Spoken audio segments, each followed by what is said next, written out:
Amen. So mga kapatid, andito na ulit tayo sa ating Morning Revival Preview. At ang schedule natin ngayon ay Week 8, Day 2. So medyo paus yung boses ko. May colds ako. Pero okay naman. Amen. So mga kapatid, papunta na ako sa Bible verses natin ngayon. Matthew 6, 25 to 26. Because of this, I say to you, do not be anxious for your life, what you should eat or what you should drink, nor for your body, what you should put on. Is not the life more than food, and the body than clothing? Look at the birds of heaven. They do not sow, nor reap, nor gather into barns. Yet your heavenly Father nourishes them. Are you not of more value than they? Amen. So medyo mahaba yung verses natin. Pero ito ay tinuro ng Panginoon. Okay, so define natin kapra-kapraso para mas familiar tayo dito sa sinasabi niya. Sabi niya rito, because of this, dahil dito. So I say to you, do not be anxious for your life. So dito madiin na sinasabi sa atin, huwag tayong mabalisa sa ating pamumuhay. So dapat wala tayong kabalisahan. So yan ay sinabi ng isa na tagapagtustos natin at ang Panginoon ng lahat. So may karapatan siya magsalita. Huwag kayong mabalisa. Sabi niya, so what you should eat or drink? Okay, sabi niya, nor for your body what you should put on. Amen. So huwag kayong mabalisa tungkol sa mga bagay na kakainin, iinumin, isusuot. So nung panahon ng Panginoon, yan yung pangunahing kailangan lang ng tao. Kakainin, iinumin, at isusuot. Sinasabi ko nga ngayon, mas marami na tayong kailangan. Ang dami. Pero pareho din. No? Ang Panginoon natin hindi naman nagbabago. Kung kaya niyang tustusan yung konti, kaya rin niyang tustusan yung maraming pangangailangan. So magtiwala tayo. Tapos binanggit niya rito yung mga, okay, so sinabi niya, yung buhay daw, okay, okay. So, sige. So binanggit niya rito yung mga ibon. Yung mga ibon. Siyempre, mga ibon, ano yan hindi naman nagtatrabaho yan. Di ba? So, hindi sila naghahasik, hindi sila umaani. No? Pero sila ay inaalagaan ng Diyos na nasa Ama. Na Diyos ng Ama. Wala silang imbak. Wala silang ipon. No? Pero, wala kang nakitang ibon na bumagsak mula sa langit na matay sa gutom. So, ibig sabihin, ang mga ibon ay hindi nagpapagal, inaalagaan pa rin ng ating Diyos. Kaya, binabanggit ng Panginoon, tayo ay mas mahalaga kaysa sa ibon. Kaya, huwag kayong matakot. Huwag kayong mag-alala, huwag kayong matakot. At umalma tayo at manatiling mapayapa sapagkat sa lahat ng pagkakataon, aalagaan tayo ng Panginoon. Amen. So magbabasa na ako. Although Matthew 5 to 7 does not actually use the words life and nature, from the context we can see that apart from the Father's divine life and nature, these chapters are in vain. No one should be able to fulfill the requirements of the kingdom of the heaven without having the Father's life and nature. So, hindi naman binanggit nga ito. Walang binabanggit na tungkol sa makalangit na buhay at makalangit na kalikasan. So, dito walang binabanggit na gano'n. Pero maliwanag na pinahihiwatig sa atin na ang mga kahilingan para makapamuhay tayo sa loob ng kaharian, kailangan natin ng buhay, ng makalangit na buhay ng Ama at kanyang kalikasan. Imposible na mabuhay ka sa kaharian nang wala ang makalangit na buhay at kalikasan ng Ama. Hindi ka mabubuhay dito pag wala yan. Nang ibig sabihin, hindi mo maisasagawa ang kahilingan sa loob ng kaharian kung wala kang buhay ng Ama at wala kang kalikasan ng Ama. Pero hindi binanggit yan. Kaya lang, ito ay isang pagpapahiwatig sa atin. Amen. Amen. So mataas kasi yan eh. Mataas yung kanyang kahilingan na hindi kayang abutin ng ating pantaong buhay. Kaya kung gagamitin natin ang ating pantaong buhay, hindi tayo makakapamuhay sa loob ng kaharian. Halimbawa, sinasabi niya, dapat wala kang kabalisahan. Paano mawawala yan? Hindi mawawala sa atin yan. Tayo ay tao ng kabalisahan. At ang ating natural na buhay ay buhay na nasa ilalim ng kapangyarihan ng kabalisahan. Hindi mawawala yan. Pero sinasabi niya rito, meron tayong makalangit na buhay at kalikasan. At sa pamamagitan niyan, kayang-kaya nating tuparin o kayang-kaya natin tugunan ang sinasabi tungkol sa kaharian ng mga kalangitan. Anong uring pamumuhay meron? Walang kabalisahan. No? Hindi natin kaya yan sa natural na buhay natin. Pero sa pamamagitan ng buhay at kalikasan ng Diyos, kaya natin yan. Amen. Every constitution is based upon a certain kind of life.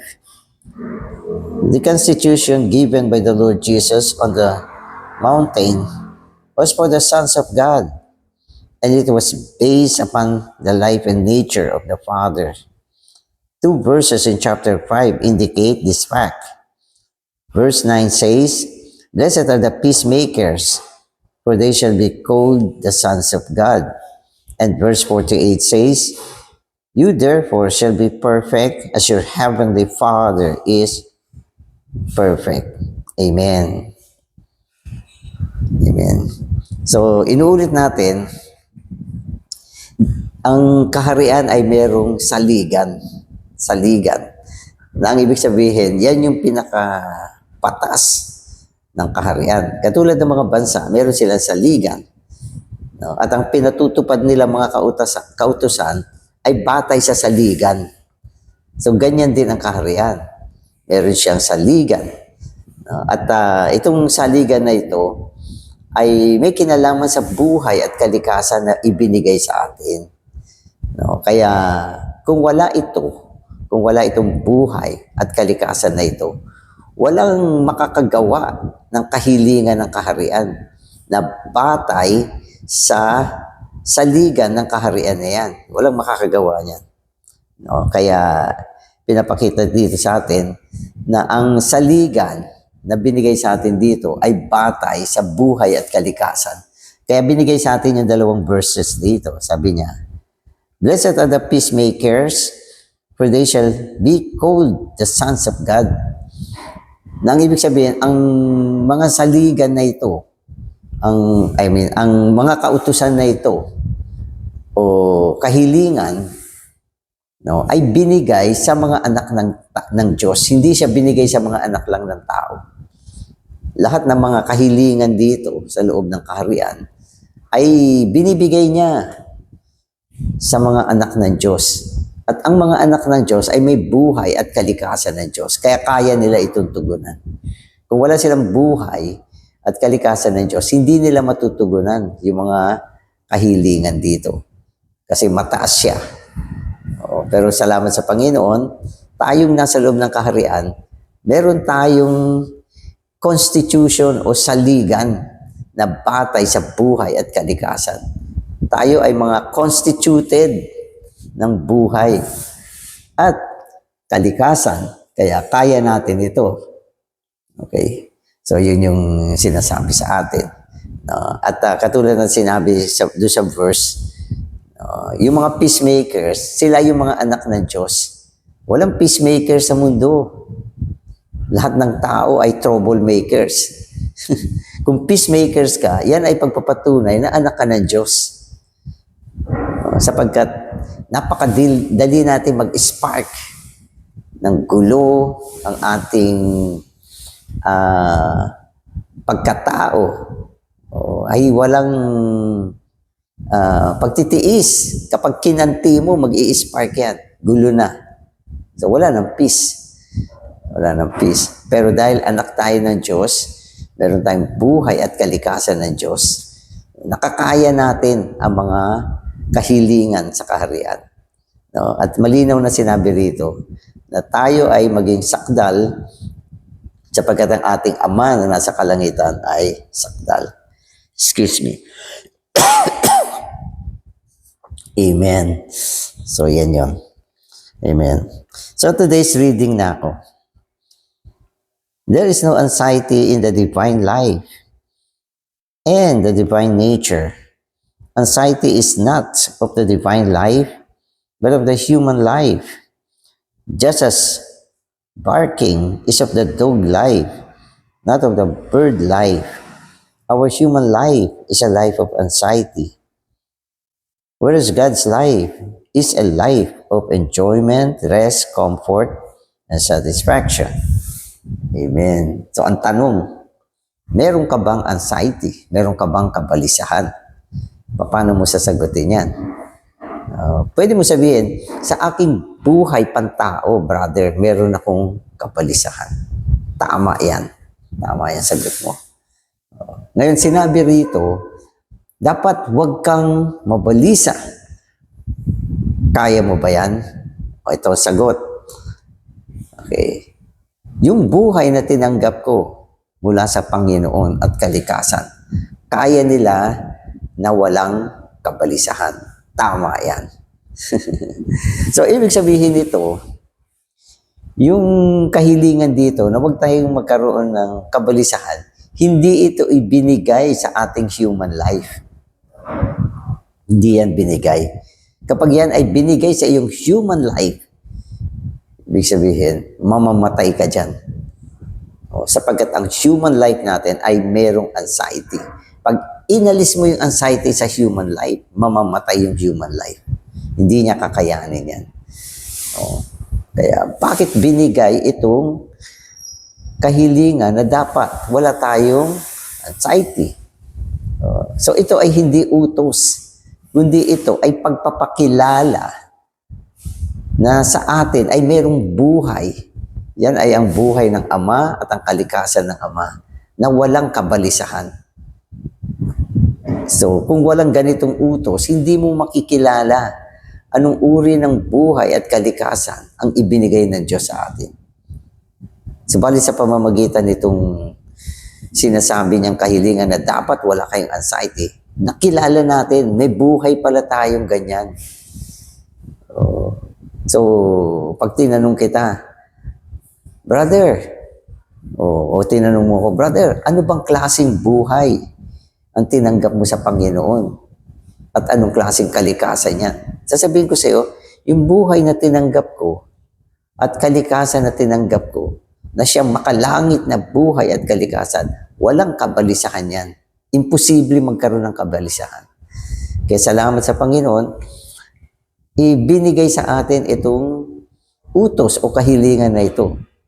No? At sa pamamagitan niyang kahilingan na yan, mapupwersa tayong bumaling mula sa ating natural na buhay tungo sa dibinong buhay at kalikasan na binigay ng Panginoon. Sapagkat kung hindi ka babaling dyan, hindi mo siya kakayanin. Hindi mo siya kakayanin. Kasi kung tayo'y mananatili sa ating human life, punong-puno tayo ng anxiety. Di ba? Punong-puno tayo ng mga kabalisahan. Takot tayo. At saka isa pa, troublemaker tayo. Hindi tayo perfect. No? Pero, dahil binigay ito, dapat wala kayong kabalisahan. Then, mapipilitan tayo na bumaling sa buhay ng Diyos, sa kalikasan ng Diyos, upang matugunan natin ito. Pwede bang mangyari yun? Pwede. Kasi may buhay tayo eh. No? Ang buhay ay para sa pamumuhay. Na ang ibig sabihin, nililid tayo sa isang pamumuhay na walang kabalisahan. Oo. Isang pamumuhay na peaceful. Ano pa yung mga sinabi niya rito? Sabi niya, isang buhay na nagtatamasa, may kapahingahan, may comfort, may satisfaction. So yan yung buhay na binigay sa atin. Amen. To God, anxiety is a strange term. With Him, there is no such thing as anxiety. Did you think that God has ever been anxious? Although God has many desires, He has no anxiety. Our human life, on the contrary, is virtually composed of anxiety. It is constituted with it. Take anxiety away from a human being, and the result will be death. A dead man has no anxiety. As long as you are a living person, you cannot escape from anxiety. So ito yung sinasabi ko. Lahat ng tao ay may kabalisahan. Kapag inalis mo ang kabalisahan sa kanya, mamamatay siya. Kaya nga sino bang tao ang walang kabalisahan? Yung mga nasa sementeryo. Patay na yun eh. Wala namang anxiety ang mga patay. Pero tayo, kaya natin gawin na buhay tayo, pero wala tayong kabalisahan. At siyempre, ang paraan niyan, huwag ka mabuhay sa natural mong buhay. Mabuhay ka sa dibinong buhay. Imposible na ang dibinong buhay ng Diyos ay magkaroon ng kabalisahan. No, ang Diyos mismo nagkatawang tao. Mahirap ang kanyang buhay. Yan ay buhay ng Panginoong Hesus. Hindi siya mayaman. Nabuhay siya sa bahay ng karpintero. Napaka-ordinaryo ng kanyang buhay.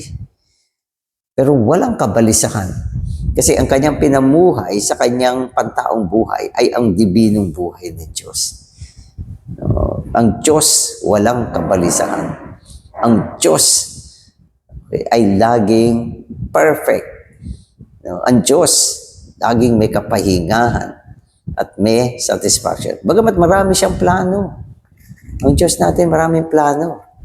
At meron din siyang kaaway na humahadlang sa kanyang mga plano. Meron siyang katunggali. Pero ang Diyos natin, lagi siyang peaceful. Maging ang Panginoong Hesus natin, pinakita niya kung kaano mapayapa ang ating Diyos at walang kabalisahan. Nandun siya sa bangka. Sa labas, maalon, malakas ang hangin. At tila baga, madidisgrasya sila. Pero natutulog lang siya. Ang sarap na tulog. Wala siyang kabalisahan. Hindi siya takot. Yung mga disipulo niya, nagpanik, natakot, lahat. Pero siya, tulog. Kaya mo yan? Kaya mo yan. So sasabihin mo, Brother Danny, kayang-kaya. Kasi meron akong buhay. Okay, na imposibleng mabalisa. At imposibleng matakot. Sapagkat ang dibinong buhay at kalikasan ng Diyos ay nasa akin. Babaling ako dyan. Papamuhay ko yan. Walang kabalisahan. Kaya itong MR natin, pagpapatuloy ito ng pagtutuos sa kabalisahan. Ang laking problema kasi ng kabalisahan eh. Kaya kailangan mabuksan yung mata natin, makilala natin ang paraan paano maihiwalay tayo, matakasan natin itong kabalisahan. Sapagkat ipapahamak tayo niyan. Amen. Amen. Anxiety is the gear that makes the world move. It is the incentive of all human culture. If there were no anxiety regarding our living, no one would do anything. Rather, everyone would be idle. Thus, by touching our anxiety in Matthew 6:19, the Lord touched the gear of human life. Yung anxiety daw ay gear ng mundo, gear ng human life. Ibig sabihin, granahe yan. Yan ang nagpapagalaw sa mundo, sa tao. Yung mundo kasi pag inalis mo yung anxiety, wala na siyang gear. Mag-i-stack up siya. Hindi na siya gagalaw. Pero yung mundo, okay, parang gumalaw, nilagay yung anxiety sa kanila. So meron sila niyan. Kaya maga pa lang, gigising na sila. Di ba? Magtatrabaho sila ng 8 hours.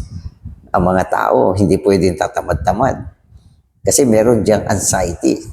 Iniisip niya, pag hindi siya nakapagtrabaho ng isang araw, makukulangan ang kanyang sweldo. Matatakot na siya. Kaya pipilitin niya magtrabaho. Pipilitin niyang gawin yung kanyang mga duty. Kaya yung anxiety, nagpapaikot siya sa mundo. Pero mabuti naman yan. Kasi pag walang anxiety, mamamatay yung economy ng mundo. Kaya ganyan yan. Kaya lang sa ating mga mananampalataya, hindi maganda ang may anxiety. Kailangan nagwo-work din tayo nang walang anxiety. Kalmado.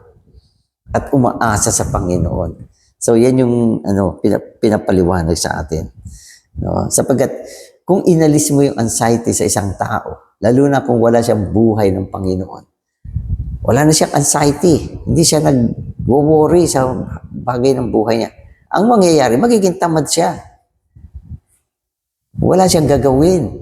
Kasi hindi na siya natatakot. Wala na siyang anxiety. So, sa isang banda, yun ang nakakatulong sa mga unbeliever para maging masigasig, magsipag, magsumikap. Kasi meron silang anxiety. Diba? Iniisip nila, pag hindi ako nag-work ngayon, bukas wala akong kakainin. So, meron silang anxiety. Maganda din siya. Pero, pinagbawal siya ng Panginoon sa loob ng kaharian, sa mundo. Para maganda may anxiety. Sige, palakasin ang anxiety sa mundo para yung mga tao magsumikap, magsipag. Kasi marami pa rin tamad eh. Yung mga tamad sa mundo, walang anxiety yan. Suicide yung mga yan. So, hindi maganda ang anxiety sa loob ng kaharian. Sapagkat kapag ikaw ay merong anxiety sa loob ng kaharian, mamahalin mo yung salapi. Mamahalin mo yung salapi. Hindi ka mag-o-offer sa Panginoon, matatakot ka. Pero kung wala kang anxiety, nagtatrabaho ka rin, hindi ka natatakot. Kasi aalagaan ka ng Panginoon. No? At hindi ka rin matatakot mag-offer. Kasi pag nag-o-offer ka, alam mong may dadating naman sa'yo. Kaya ano tingin nyo? Di ba? So sa church, hindi kailangan, o sa church o sa mga Kristiyano, hindi kailangan na may anxiety. No? Upang walang magmahal sa salapi. Walang maglingkod sa mammon. At hindi tayo matakot mag-offer. Wala tayong anxiety. Ibig sabihin, anong humahadlang sa atin? Bakit hindi tayo naglalagak ng ating treasure sa kalangitan?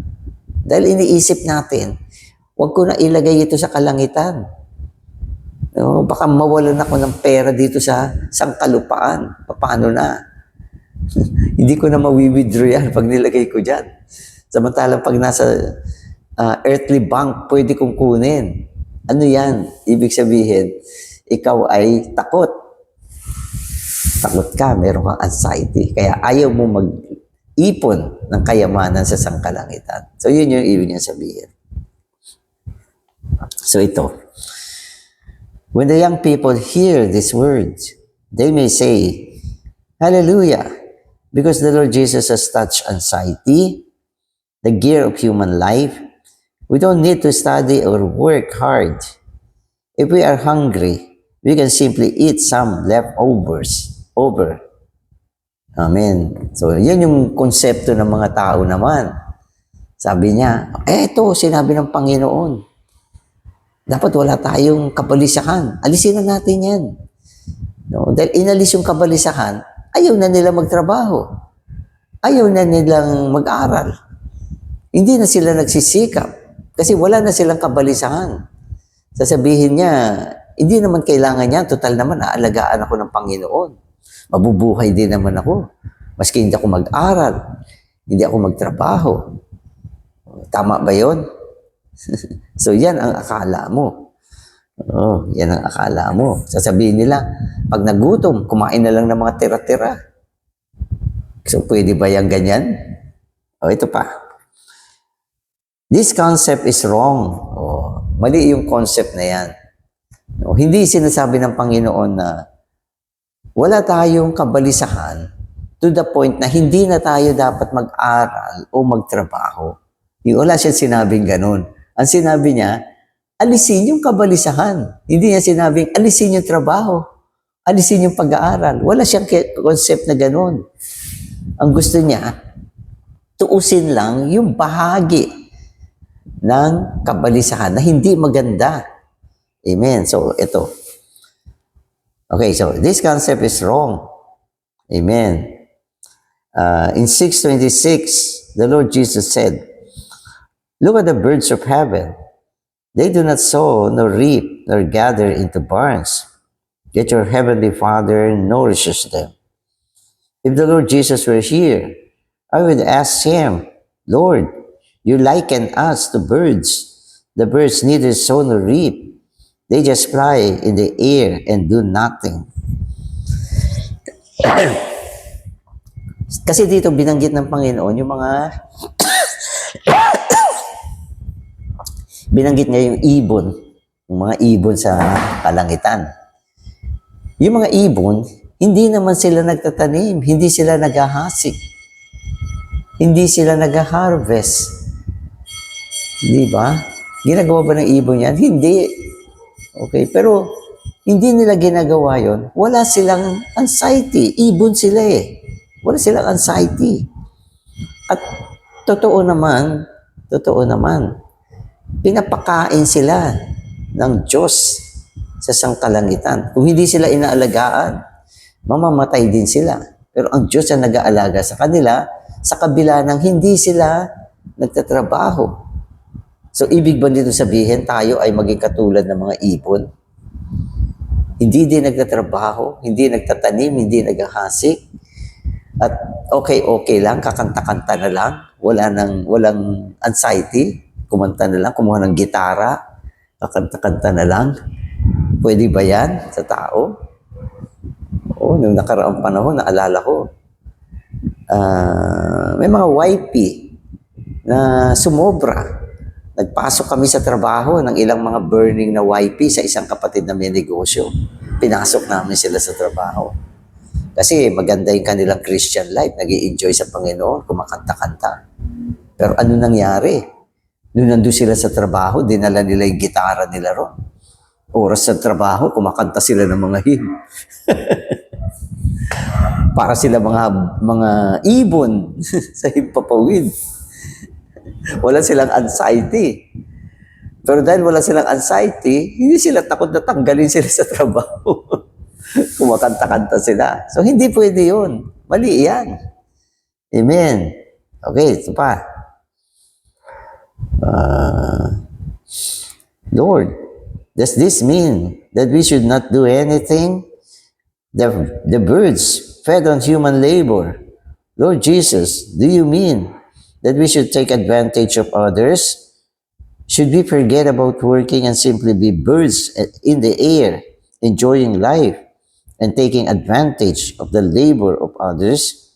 I would also ask the Lord, kung gusto niyang tanungin yung Panginoon, gusto mo ba katulad kami ng mga ibon? Ang mga ibon kasi, hindi naman yan nagtatanim, hindi naman yan naghahasik, hindi naman yan nagtatrabaho, nag-aararo. Pero kumakain sila doon sa mga gapas ng mga magsasaka. Kinakain nila yan. Oo, hindi naman nila pinagpaguran. Kinakain nila yung hindi nila pinagpaguran. Pero inaalaw naman ng Diyos yan. Na kumain sila sa bunga ng pagpapagal ng iba. Ibig mo ba sabihin, tayo ay maging katulad ng ibon? Hindi na tayo magtatanim, maggagapas, mag-intindi,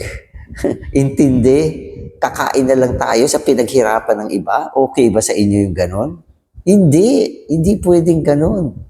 Aasa ka lang ba sa iba?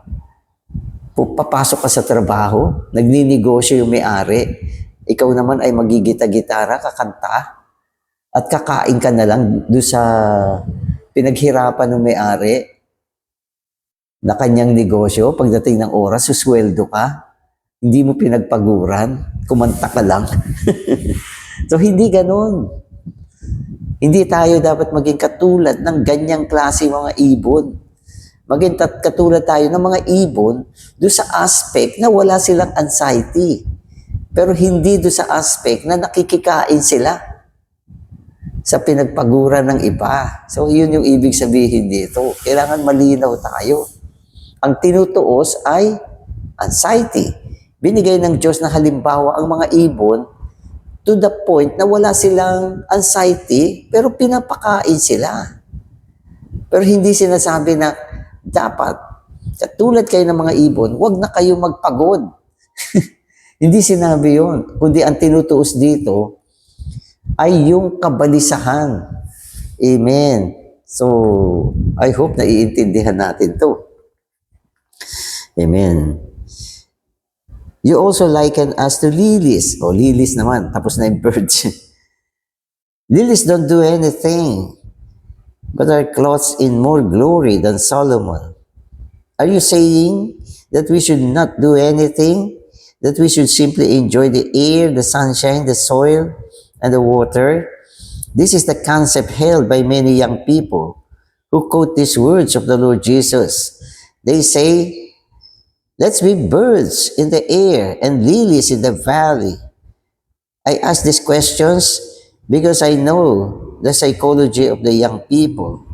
After spending so many years in school, they may be tired of studying as they go from junior high to high school, from high school to college, and from undergraduate school to graduate school.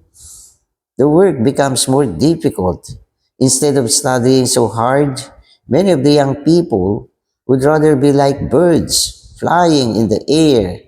If the young people are honest, they will admit that they have such a concept. Kasi yung mga young people, ano naman yan madaling magsawa yan madaling tamarin, at walang tiyaga. Yung iba mag-aaral sa umpisa. At pag nahirapan na sila, mahirap din kasi mag-aral, hihinto na sila, magda-drop out. At sasabihin nila, ito, sinabi ng Panginoon, dapat katulad tayo ng birds.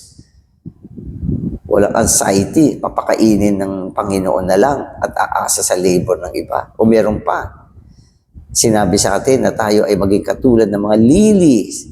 Alam niyo, yung mga lily, yung mga water lily, dinidekorasyon na ng Diyos, pinapaganda niya. Pero wala naman silang ginagawa.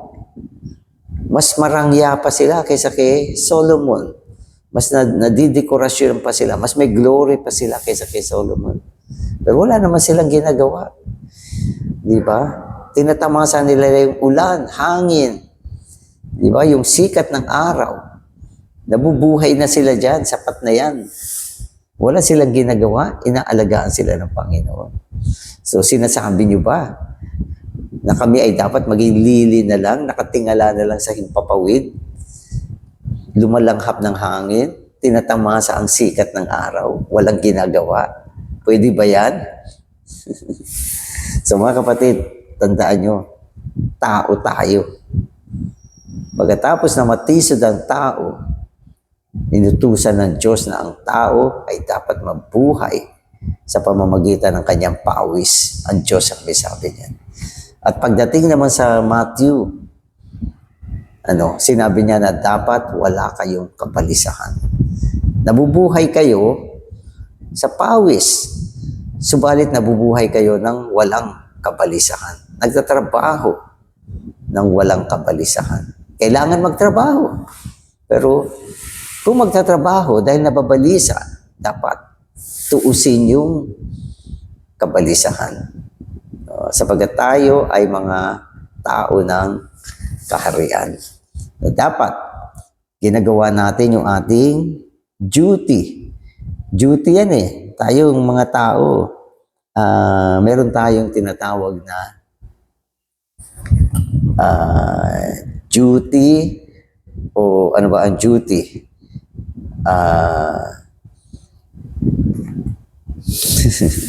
Yan yung ating dapat gawin. Yan ang ibig sabihin ng duty. Tuparin mo yung iyong duty. Yung dapat mong gawin. Amen. Amen. Okay, so, does the Lord intend that the young people finish school or drop out and be like birds in the air? It is wrong to have anxiety, for anxiety does not belong to the divine life. There is no anxiety in the life of God. However, the Lord does not mean that we should not do our duty. Amen. So, duty natin, o katungkulan, okay, ang duty ay katungkulan.